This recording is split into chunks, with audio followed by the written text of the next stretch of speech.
Hi viewers, இன்றைக்கி நம்ம talk owners தெரிஞ்சுக்க வேண்டிய பேசிக்கான 10 விஷயங்களை பற்றி தான் பார்க்க போகிறோம். இதில் ஃபஸ்ட்டு விஷயம் என்னென்னா, உங்களோட டாகுக்கு நீங்கள் ஒரு கமெண்ட் கொடுக்குறீங்க அப்படின்னா அது ரொம்ப ஸ்ட்ரிக்டாக கொடுங்க. அதை கொடுத்து கொஞ்சம் நேரம் அதே மூட மெயின்டைன் பண்ணிக்கோங்க. நீங்கள் ஒரு விஷயத்த சொல்லி திட்டுனதுக்கப்புறம் உடனே அவங்கள போட்டு பேம்பர் பண்ணாதீங்க. பண்ணிங்கன்னா அவங்க போய் கன்ஃபியூஸ் ஆகி இவங்க என்ன சொல்கிறாங்கன்னு எனக்கு புரியல, பேம்பரும் பண்ணுறாங்க திட்டவும் செய்கிறாங்க அப்படின்னு ஒபே பண்ண மாட்டாங்க. நம்மளும் யோசிப்போம், ஏன் அவனுக்கு புரியவே மாட்டேங்குது அப்படின்னு நினச்சிருவோம். ஸோ என்ன பண்ணணும் அப்படின்னா, நீங்கள் ஸ்ட்ரிக்டாக ஒரு கமெண்ட் கொடுத்தீங்க, ஒரு ஆர்டர் கொடுத்தீங்க அப்படின்னா கொஞ்சம் நேரம் அப்படியே இருந்துக்கோங்க. உங்கள் டாக் அதை ஒபே பண்ணதுக்கப்புறம் பேம்பர் பண்ணிக்கலாம். ரெண்டாவது விஷயம் என்னென்னா, ரொம்ப ஹீட்டாக இருக்கிற ஒரு நாளில் நீங்கள் ஒரு டார் போட்ட ரோடில் வாக்கிங் கூட்டிகிட்டு போகாதீங்க. நாம் செப்பல் எல்லாம் போட்டு போவோம், எவ்வளோ ஹீட்டாக இருக்குன்னு நம்மளுக்கு தெரியாது. டாக்ஸுக்கு அப்படி இல்லை, சொல்லவும் முடியாது. அவங்களோட பாஸ்க்கு கீழே இந்த டார் போட்ட ரோடில் நடக்கும்போது ஹீட் பாயில்ஸ் கூட வரலாம். அவங்களால சொல்ல முடியாதுல்ல. இதை நீங்கள் நல்லா கிராஸ் எல்லாம் இருக்கிற மாதிரியான இடத்துல வாக்கிங் கூட்டிகிட்டு போகலாம். இல்லைன்னா ஒரு ஈவினிங் 5க்கு அப்புறம் கூட்டிகிட்டு போகலாம். அப்போ சூடு அவ்வளோவா இருக்காது. இன்னொரு விஷயம் என்னென்னா, டாக்ஸ்க்கு எக்ஸ்ப்ளோர் பண்ணுறது ரொம்பவே பிடிக்கும். அவங்க புதுசாக ஒரு இடத்த பார்க்கணும் அப்படின்னு நினைப்பாங்க. நிறைய இடத்துல ஸ்னிஃப் பண்ணி பார்ப்பாங்க. ஸோ எப்போவுமே ஒரே ரூட் எடுக்காமல் நிறைய ரூட்ஸில் அவங்கள வாக்கிங் கூட்டிகிட்டு போங்க. நிறைய இடத்துக்கு கூட்டிகிட்டு போங்க. அதாவது பீச், பார்க், அந்த மாதிரி டிஃப்ரெண்ட்டாக நிறைய இடத்துக்கு கூட்டிகிட்டு போங்க. ஸோ அவங்களும் ஹாப்பியாக இருப்பாங்க. நீங்கள் ஒரே ரூட்டில் டெய்லி கூட்டிகிட்டு போனீங்கன்னா அவங்களுக்கு அது கொஞ்சம் நாளில் போர் அடிச்சு போயிடும். திருப்பி டெய்லியும் ஒரே விஷயத்தை தான் பார்க்குறோம் அப்படின்னு ஆயிரும். ஸோ அதை பண்ணாதீங்க. இன்னொரு விஷயம் என்னென்னா, டாகோட கிரேட்ஸ் எப்போவுமே அவங்களுக்கு கம்ஃபர்டபுளான ஒரு இடமா இருக்கணும். நீங்கள் அவங்கள திட்டி அதுக்குள்ளே வச்சு பூட்டி எல்லாம் வைக்காதீங்க. வீட்டில் யாராச்சும் வந்தால் அவங்கள டிஸ்டர்ப் பண்ணக்கூடாதுன்னு இந்த கிரேட்டில் எல்லாம் போட்டு பூட்டினீங்க அப்படின்னா அந்த ஒரு கம்ஃபர்ட் ஜோன் அப்படிங்கிறது போயிடும். ஸோ அதனால் ஒரு பனிஷ்மெண்ட் கொடுக்குற மாதிரி கிரேட்டுக்குள்ளே போட்டு பூட்டினீங்கன்னா அவங்க அதுக்கப்புறம் அந்த கிரேட்டை யூஸ் பண்ணாமல் போகிறதுக்கு நிறைய வாய்ப்பு இருக்குது. ஸோ அதை அவாய்ட் பண்ணிக்கோங்க. இன்னொரு விஷயம் என்னென்னா, டாக்ஸுக்கு அவங்களோட ஓனர் கூட டைம் ஸ்பெண்ட் பண்ணுறதுன்னா அவ்வளோ பிடிக்கும். அவங்க அதுக்காக தான் இருக்காங்க.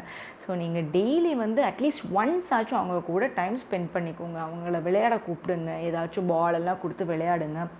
இதெல்லாம் நீங்கள் பண்ணாமல் அவங்கள திரும்பி கூட பார்க்காம இருந்தீங்கன்னா அவங்களுக்கு ஆங்ஸைட்டி, டிப்ரெஷன் மாதிரியான பிரச்சனைகள் எல்லாம் வரலாம். அடுத்த விஷயம் என்னென்னா, நீங்கள் பார்க் பண்ணி போட்டுட்டு போகிற காரில் உங்களோட பெட்டை தனியாக விட்டுட்டு போகாதீங்க.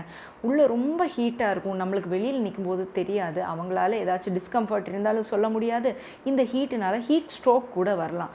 ஸோ எப்போவுமே அது ஒரு டாகாக இருந்தாலும் சரி, கேட்டாக இருந்தாலும் சரி, என்ன பெட்டாக இருந்தாலும் சரி, அதை தனியாக காருக்குள்ளே விட்டுட்டு போகக்கூடாது. அடுத்த விஷயம் என்னென்னா, நீங்கள் உங்களோட டாகுக்காக டாய்ஸ் சூஸ் பண்ணும்போது ரொம்ப பார்த்து சூஸ் பண்ணுங்கள். உங்களோட டாக் அதை கடிக்கும்போது உடையக்கூடாது. அதில் இருக்கிற ரப்பர் பீசஸ், பிளாஸ்டிக் பீசஸ் எல்லாம் முழுங்கினாங்க அப்படின்னா சோக் ஆகுறதுக்கு நிறைய வாய்ப்பு இருக்குது. ஸோ உடஞ்சி போகாத மாதிரியான டாய்ஸ் பார்த்து வாங்கிக்கோங்க. இன்னொரு விஷயம், உங்களோட வீட்டில் ஒரு கேட் இருக்குன்னா நீங்கள் டாக் வாங்குறத அவாய்ட் பண்ணலாம். பிகாஸ் வீட்டில் ஒரு கேட்டு ஒரு டாக் இருந்துச்சுன்னா இவங்களுக்குள்ள செட்டே ஆகாது. எப்போ பார்த்தாலும் சண்டை போட்டுகிட்டே இருப்பாங்க. ஊரில் என்னோடய ஹஸ்பண்டோட வீட்டில் ஒரு பூனைக்குட்டி இருக்குது. அதை வீட்டுக்குள்ளவே வர விட மாட்டான் என்னோடய முத்துமணி.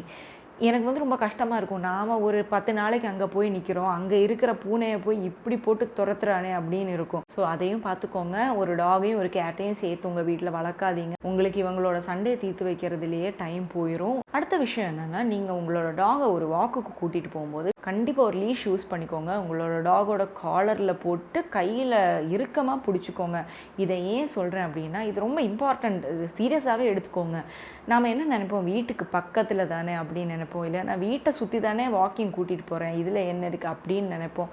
எப்போவுமே டாகை அப்படி லூஸாக விட்டுறாதீங்க. சொல்ல முடியாது, டக்குன்னு ஒரு வெஹிக்கிள் வந்துச்சுன்னா ஆக்சிடெண்ட் ஆகிறதுக்கு நிறைய வாய்ப்பு இருக்குது. நம்ம நினைப்போம் அப்படியெல்லாம் வராது அப்படின்னு நினச்சிட்டு கூட்டிகிட்டு போகும்போது ஏதோ நம்மளுக்கு அன்னைக்கு பேட் டே அப்படின்னு கூட இருக்கலாம். என்னோட ஒரு ஃப்ரெண்டோட டாக் எப்படி தொலைஞ்சு போச்சு அப்படின்னா, அவங்க வீட்டுக்கு பக்கத்தில், அதாவது அவங்களோட ஏரியாவில் தான் வாக்கிங் கூட்டிகிட்டு போனாங்க. ஸோ லீஷ் இல்லாததுனால கொஞ்சம் ஃப்ரெண்டில் ஓடிக்கிட்டே இருந்தானா அந்த டாகை. பார்த்தா கொஞ்சம் நேரத்தில் டாகை காணோம். எல்லா இடத்துலையும் தேடி பார்த்தாங்க, இன்றைக்கி வரைக்கும் அது கிடைக்கல. ஸோ அப்படி தொலைஞ்சு போகிறதுக்கு வாய்ப்பு இருக்குது. அது இல்லாமல் நிறைய ஸ்ட்ரே டாக்ஸ் அட்டாக் பண்ணுறதுக்கு வாய்ப்பு இருக்குது. ஸோ எப்போவுமே ஒரு லீஷில் கனெக்ட் பண்ணி உங்கள் கையில் பிடிச்சிக்கோங்க.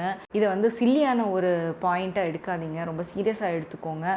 ஸோ இன்றைக்கி வீடியோ இதுதான். பிடிச்சிருந்தா லைக் பண்ணுங்கள், ஷேர் பண்ணுங்கள், சப்ஸ்கிரைப் பண்ணுங்கள். இன்னொரு வீடியோவில் பார்க்குற வரைக்கும் டேக் கேர், பாய்.